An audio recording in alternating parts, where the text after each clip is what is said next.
നമ്മളിപ്പോൾ രാവിലെ തന്നെ ലേക്ക് സൈഡ് എത്തിയിട്ടുണ്ട്, പൊക്ര ലേക്ക് സൈഡിൽ എത്തിയിട്ടുണ്ട്. ഇനി ഇവിടുന്ന് റൂമും കാര്യങ്ങളും പറഞ്ഞാൽ ഗൂഗിളിൽ നോക്കി കണ്ടുപിടിച്ചിട്ടുണ്ട്. റേറ്റ് കുറവില്ല, വിത്ത് ബ്രേക്ക്ഫാസ്റ്റ് ഒക്കെ ഉള്ളത്. അപ്പോൾ അവിടേക്കുള്ള ടാക്സിയും കാര്യങ്ങളൊക്കെ നോക്കണം. അപ്പോൾ എങ്ങനെയാണ് റൂട്ട് എന്നൊക്കെ മാപ്പിൽ നോക്കിയിട്ട് സെറ്റാണ്. വേറല്ലേ കാഴ്ച ഇപ്പോൾ നമ്മളവിടെ നിന്ന് ഇറങ്ങി ബസ് നിർത്തി അവിടെ നിന്ന് വന്നു. നമ്മളൊരു youth hostel, Pokhara youth hostel എന്ന് പറഞ്ഞിട്ട് ആകുമ്പോൾ 900 എത്ര പറഞ്ഞ റേറ്റ് 950 രൂപ. അപ്പോൾ നമ്മളത് ബുക്ക് ചെയ്തു. ഇനിയിപ്പോൾ അവിടേക്ക് നടന്നുകൊണ്ടിരിക്കുകയാണ്. ലൊക്കേഷൻ നോക്കിയിട്ട് കറക്റ്റ് ആ ലേക്ക് സൈഡിലാണ് വരുന്നത്. അപ്പോൾ അതെങ്ങനെ ഉണ്ടാവും അറിയില്ല, അവിടെ പോയിട്ട് നോക്കണം. അപ്പോൾ എന്തായാലും ഓൾറെഡി ബുക്ക് ചെയ്ത് കഴിഞ്ഞു. ബ്രേക്ക്ഫാസ്റ്റ് ഇൻക്ലൂഡ് ആണോ? ബ്രേക്ക്ഫാസ്റ്റ് നമ്മളിവിടെ എത്തി യൂത്ത് ഹോസ്റ്റൽ. അടുത്തല്ലേ പൊളി. നല്ല അടിപൊളി മഴയൊക്കെ ഉണ്ട്, നൈസായിട്ട്. പിന്നെ അവിടെ റൂംസൊക്കെ നല്ല അവൈലബിൾ ആണ്. അതൊന്നും എടുക്കാണ്ടിരിക്കും നല്ലത്. ഹോസ്റ്റൽസൊക്കെ ആകുമ്പോൾ നമുക്ക് ചെക്കൗട്ടിങ് ടൈം കഴിഞ്ഞാലും ലഗേജൊക്കെ വയ്ക്കാൻ ഭയങ്കര ഹെൽപ്ഫുള്ളായിരിക്കും.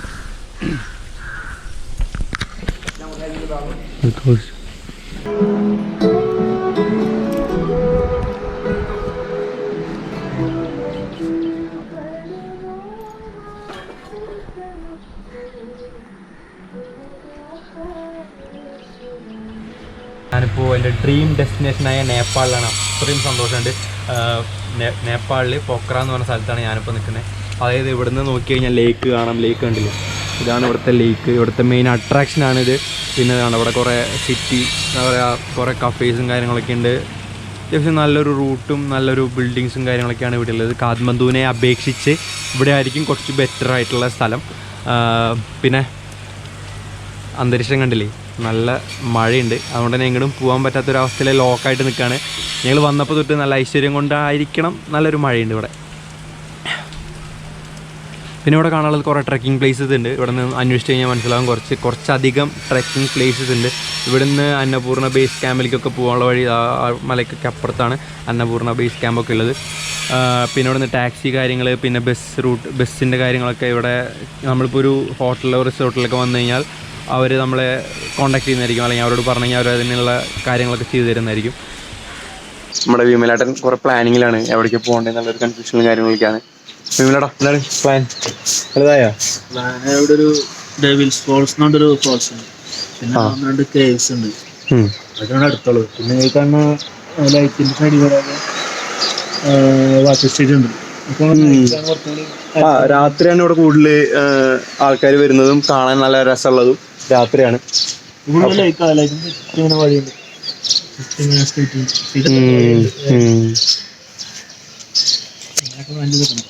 അങ്ങനെയാണ് പ്ലാൻ ചെയ്തിട്ടുള്ളത്. അപ്പോൾ ട്രക്കിങ്ങിന് വേണ്ടിയാണ്, കേവ്സ് ഒക്കെ നോക്കാനുള്ള പ്ലാനാണ്.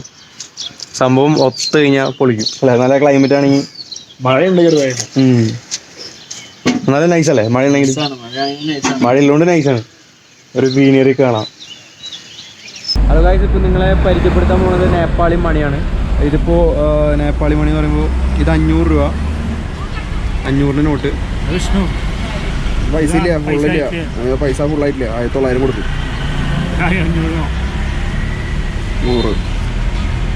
100 പൈസ. ഇത് 100ൻ്റെ നോട്ട്. ഇത് 10 രൂപ. 10 രൂപ അതാണ് നേപ്പാളി 10 രൂപ. ഇത് 5 രൂപ. ഇത് 5 രൂപ. ഓക്കെ, 20ൻ്റെ കിലോ പിന്നെ കാണിച്ചു തരാം. ഓക്കെ, അപ്പോൾ നമ്മൾ 2000 രൂപയ്ക്ക് ഈ 5 സ്ഥലത്തേക്ക് പോകാനുള്ള പ്ലാനാണ്. പോണ വഴിക്ക് ഇന്ത്യൻ ATM ഉണ്ടെന്ന് പറഞ്ഞു. അപ്പോൾ ഗായ്സ്, ഇവിടെ ഇന്ത്യൻ ATM ഉണ്ട്, SBIയുടെ. അപ്പോൾ അവിടെ നിന്ന് എടുക്കാൻ പറ്റുമെന്ന് ഇയാൾ പറഞ്ഞു. അപ്പോൾ പോയി നോക്കി നോക്കാം അല്ലേ, കിട്ടിയ ഭാഗ്യം. ഓൾറെഡി പൈസ ഷോർട്ടാണ്. പൈസ നമ്മൾ വിചാരിച്ചതിലും കുറച്ച് ഷോർട്ടായി. വിചാരിച്ചാലും കുറച്ചല്ല, വളരെ നന്നായിട്ട്. അപ്പോൾ പൈസ നമ്മുടെ കയ്യിൽ ഉണ്ടായിരുന്നു. ഇന്ത്യൻ മണി നമുക്ക് ATM നിന്ന് എടുത്ത് വെച്ചിരുന്നത് മതിയാവുമെന്ന് ഞങ്ങൾ വിചാരിച്ചത് കൊണ്ടാണ് ഷോർട്ടായത്.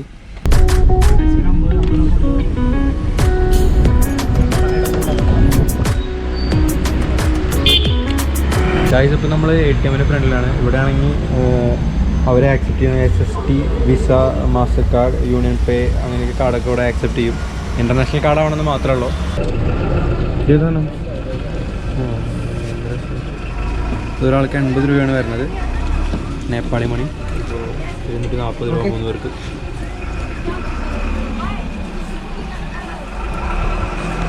ഓക്കെ.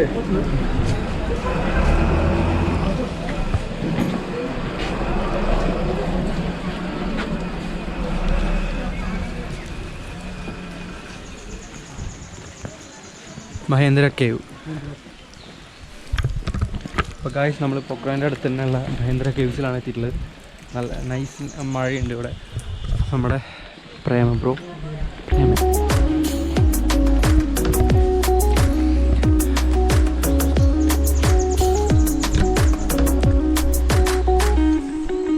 നൈസാണ്.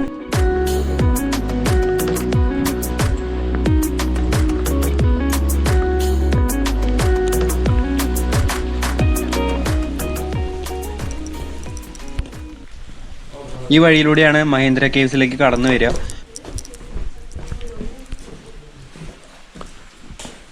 ഉള്ളിലേക്ക് കടന്നു ചെല്ലുമ്പോൾ തന്നെ കുറച്ച് ലൈറ്റ് അറേഞ്ച്മെന്റ് ഇവർ നടത്തിയിട്ടുണ്ട്. കാരണം അത്രയും ഇരുട്ടാണ് ഇതിനുള്ളിലേക്ക് കടക്കുമ്പോൾ.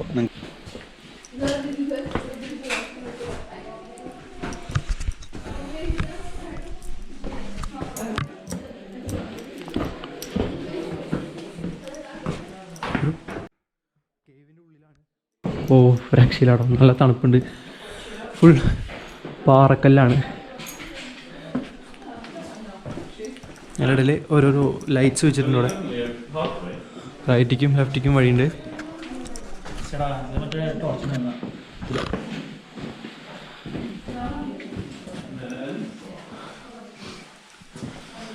ഓ രക്ഷയില്ലല്ലേ.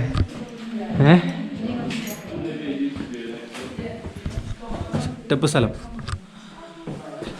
ഫുൾ പാറകളാണ്. അതിനിടയിൽ ലൈറ്റൊക്കെ വെച്ചിട്ടുണ്ട്. ഓരോ കൊല്ലം തോറും ഒരു 1000-ത്തിലും അധികം യാത്രക്കാരിവിടെ, സന്ദർശകരിവിടെ വരുന്നുണ്ട്.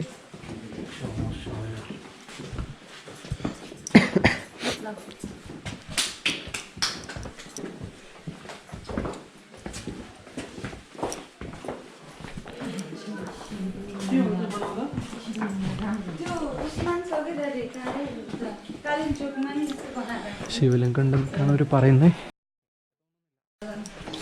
ഈ ഗുഹയുടെ ഉള്ളിൽ ശിവൻ്റെ ഒരു ലിംഗം ഇവിടെ ഉണ്ട്. അതുകൊണ്ട് തന്നെ ആൾക്കാർ ഇത് കാണാനും അല്ലെങ്കിൽ പ്രാർത്ഥിക്കാനായിട്ടാണ് കൂടുതൽ സന്ദർശകരും ഇവിടേക്ക് വരുന്നത് തന്നെ.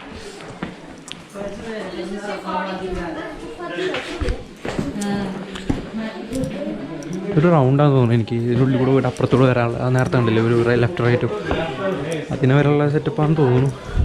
കുറേ പേര് നിന്ന് ഫോട്ടോസ് എടുക്കുന്നുണ്ട്. കേവ്സ് ഇല്ല, ഇതിവിടെ നിന്ന് തീർന്നു. റിട്ടേൺ പോകാൻ. ഓ എത്ര ഉള്ളിലേക്കാണിത്.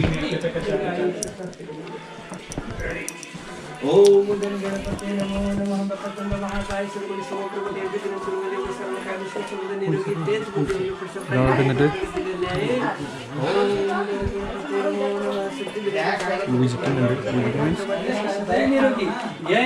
ആശീർവാദം കൊടുക്കുന്നുണ്ട് എല്ലാവർക്കും. വരുന്നവർക്കൊക്കെ കുറച്ച് എമൗണ്ട് കൊടുക്കുന്നുണ്ട്.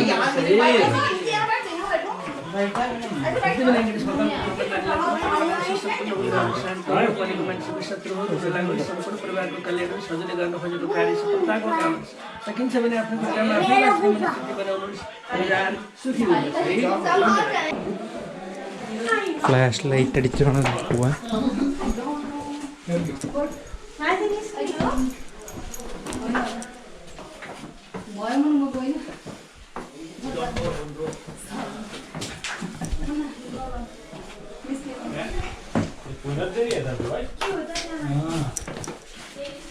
नीचे से शूट कर सकते हो तो देखो आपको यहाँ से मैं पुश कर देता हूँ.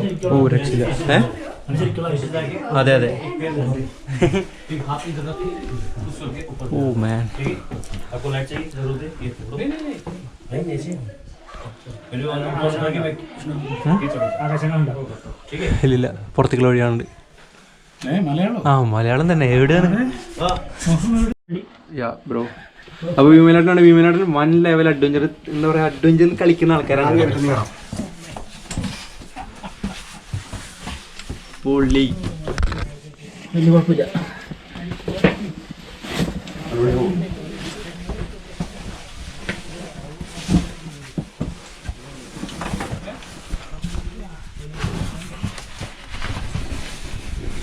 സംഭവം ഗായ്സ് ഇത് എക്സ്പീരിയൻസിൻ്റെ സംഭവം തന്നെയാണ്.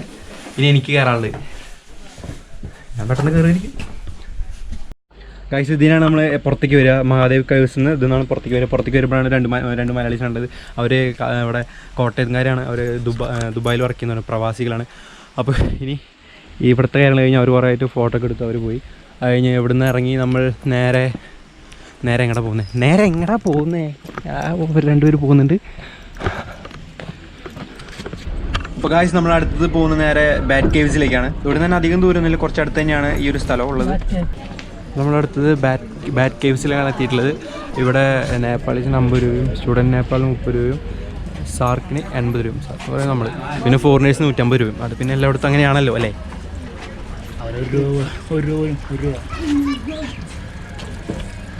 അപ്പോൾ ഇവിടുന്ന് ടോക്കൺ എടുത്തിട്ട് ഉള്ളിലേക്ക് കയറുകയാണ് വരുന്നതെങ്കിൽ ഒരു ടോർച്ച് അവർ തരുന്നതായിരിക്കും. അല്ലെങ്കിൽ ഗ്രൂപ്പായിട്ടാണെങ്കിൽ ആ ഗ്രൂപ്പിന് ഒരു ടോർച്ച് ചെയ്യുന്ന രീതിയിൽ അവർ തരുന്നതായിരിക്കും. ഇവിടെ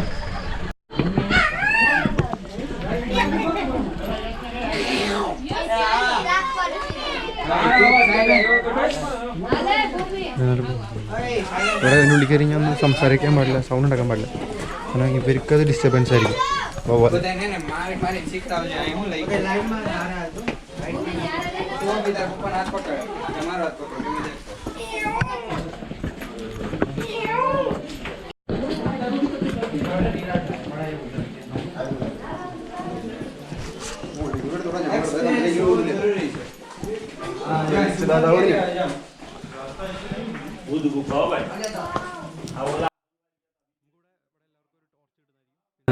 ഇതാണ് വവ്വാൽസിൻ്റെ സെറ്റപ്പ്.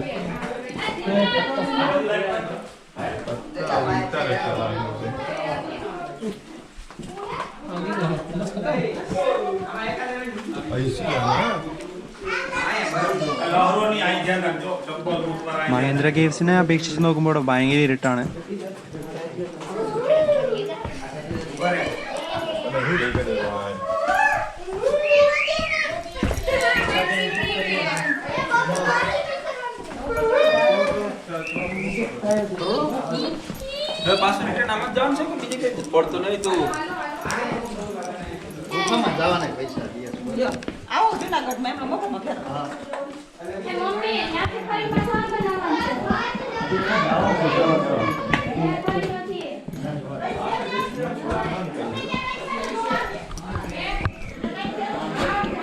അതാണ് വഴി. Oh my God.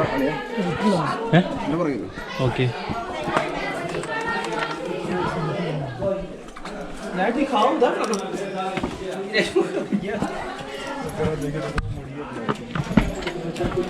കുറച്ച് അഡ്വഞ്ചറാണ് ഇവിടെ. പാറകൾക്കടിയിൽ ഇതിന് മുകളിൽ കുറേ വവ്വാൽസ് ഉണ്ടാവും. നമ്മളധികം സൗണ്ട് ഉണ്ടാക്കാൻ പാടില്ല എന്നാണ് പറഞ്ഞിട്ടുള്ളത്.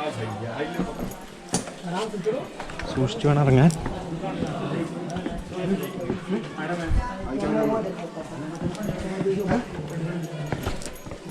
നമ്മുടെ സുധീഷേട്ടുണ്ട്, പിന്നെ നമ്മുടെ വിമലേട്ടുണ്ട്. മുകളിൽ നിറച്ച് വവ്വാലാണ്.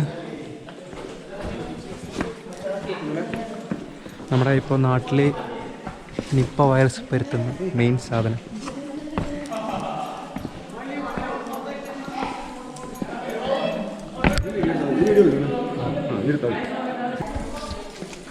പുറത്തത്തെ സൈറ്റ്സ് ഒന്നും കാണത്തില്ല, കാരണം ഇരുട്ടായതുകൊണ്ട് തന്നെ. പിന്നെ ഒരു ലൈറ്റ് അറേഞ്ച് വേണ്ട. ഇതാണ് ആ ലൈറ്റ്. നമ്മൾ കേവിലാണ്.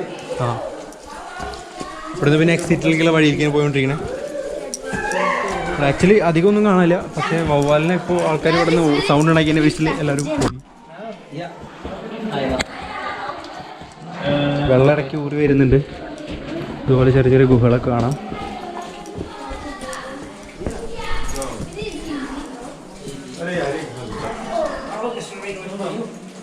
ബ്ലോക്കുള്ള ഫ്രണ്ട്സാണ് അത്. പോക്കണം പോണ വഴിയാണത്. ആൾക്കാർ ഇറങ്ങിയായിരുന്നു.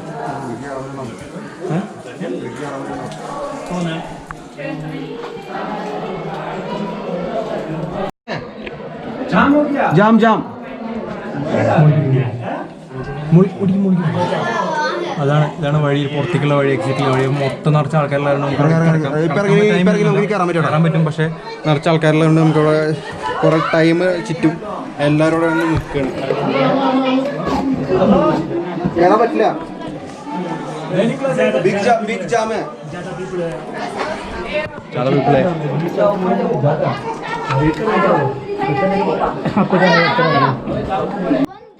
ഇവിടെ ഫുൾ ജാമാണ്. ഇപ്പോൾ ഇവിടെ നിന്ന് ഒന്നും ചെയ്യാൻ പറ്റില്ല. അപ്പോൾ ഇവിടെ നമ്മൾ നേരെ പോകുന്നത് ഗൂർഖ മ്യൂസിയത്തിലേക്കാണ്. പൊക്രയിലെ ബ്രിട്ടീഷ് കൂർക്കകളെ കുറിച്ചിട്ടുള്ള കാര്യങ്ങളാണ് നമ്മൾ കണ്ടത്. ഇതിപ്പോൾ ഓപ്പണിംഗ് ടൈമും കാര്യങ്ങളൊക്കെ കഴിഞ്ഞിട്ടുണ്ട്. ഇത് കാണേണ്ട ഒരു സ്ഥലം തന്നെയാണ് ഗായ്സ്. ഹലോ ഗായ്സ്, നമ്മളിപ്പോൾ ഗൂർഖ മ്യൂസിയത്തിലാണ്. ഒരാൾക്ക് 100 രൂപയാണ് ടിക്കറ്റ്. Okay, Gurkha museum. ഗൂർഖേനെ കുറിച്ച് ആൾക്കാർക്കൊക്കെ എന്താ അറിയാം, അല്ലെങ്കിൽ എനിക്കും അറിയുന്ന ഡീറ്റെയിൽസ് എന്തായാലും ഉള്ളിൽ കയറി നോക്കി നോക്കാം എന്താണ് ഗൂർഖയെ കുറിച്ചുള്ള കാര്യങ്ങൾ.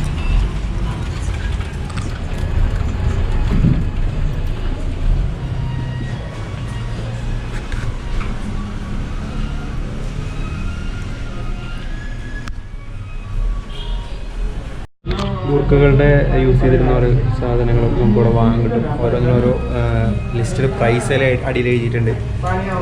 എന്താ പറയുക, കത്തികളാണെങ്കിൽ ശരി അതിൻ്റെ അനുസരിച്ചുള്ള ഓരോ എന്താ പറയുക പിൻ ചെയ്ത് വയ്ക്കാവുന്ന സാധനമാണ്. ബുക്സ് ആണെങ്കിലും ശരി.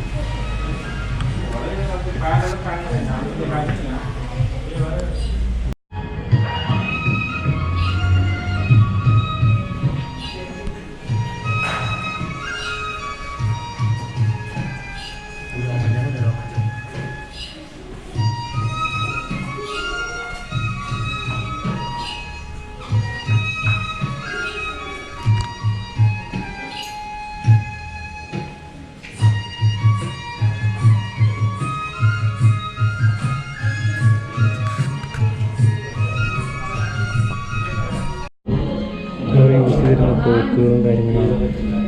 അന്നത്തെ ഫസ്റ്റ് വേൾഡ് വാർ ടൈമിൽ യൂസ് ചെയ്തിട്ടുള്ള കുറേ കാര്യങ്ങളൊക്കെയാണ് അവിടെ വെച്ചിട്ടുള്ളത്. ആ നേരത്ത് വാറിനെ എതിർത്ത് നിന്ന കുറച്ച് ഗൂർഖകളുടെ പേരുകളും അവരുടെ കാര്യങ്ങളൊക്കെയാണ് എഴുതിയിട്ടുള്ളത്. ഇത് ആക്ച്വലി നമ്മുടെ നാട്ടിൽ നടന്നുകൊണ്ടിരുന്ന, അല്ലെങ്കിൽ നമ്മുടെ നാട്ടിൽ ഇപ്പോഴും വരുന്ന ഗൂർഖകളെ പോലെ നല്ല ഒരു ഫണ്ണി ക്യാരക്ടറൊന്നുമല്ല. ഇതൊരു സീരിയസ് മാറ്ററാണ്. ലൈക്ക് കണ്ടല്ലേ, ഈ ഇവരുടെ ഒരു ആർമി ബേസ് പോലെ തന്നെയായിരുന്നു പണ്ട് ഇവിടുത്തെ ഗൂർഖ. അവരെ ഒരു ടൈമിൽ വാറിനായിരുന്ന ടൈമിൽ ഇവരെ പ്രൊട്ടസ്റ്റ് ചെയ്തത് ഈ ഗൂർഖകളായിരുന്നു. അതുകൊണ്ട് തന്നെ ഇന്ത്യൻ മിലിറ്ററി ആണെങ്കിൽ തന്നെ അതിനുള്ളൊരു ബഹുമതിയായിട്ട് നമ്മുടെ നാട്ടിലും ഇന്ത്യയിൽ തന്നെ കൊടുത്തിട്ടുണ്ട് ഇവർക്ക് വേണ്ടിയിട്ടുള്ള കുറേ സേവനങ്ങളും കാര്യങ്ങളും. മലേഷ്യ, സിംഗപ്പൂരിലെ ഗൂർഖകളുടെ കാര്യങ്ങളാണ് ഇവിടെ കൊടുത്തിട്ടുള്ളത്. അതുപോലെ തന്നെ ഹോങ്കോങ്ങിലെയും ട്രെയിനിങ് പരമായി ബന്ധപ്പെട്ടിട്ടുള്ളതും അവരുടെ യൂണിഫോമും കാര്യങ്ങളൊക്കെയാണ് കൊടുത്തിട്ടുള്ളത്. പിന്നെ അതുപോലെ Brunei, Australia, Korea, United kingdom. Uniform എല്ലായിടത്തും യൂണിഫോമിലൊക്കെ ഭയങ്കര വ്യത്യാസമുണ്ട് എല്ലാം കൊണ്ടും.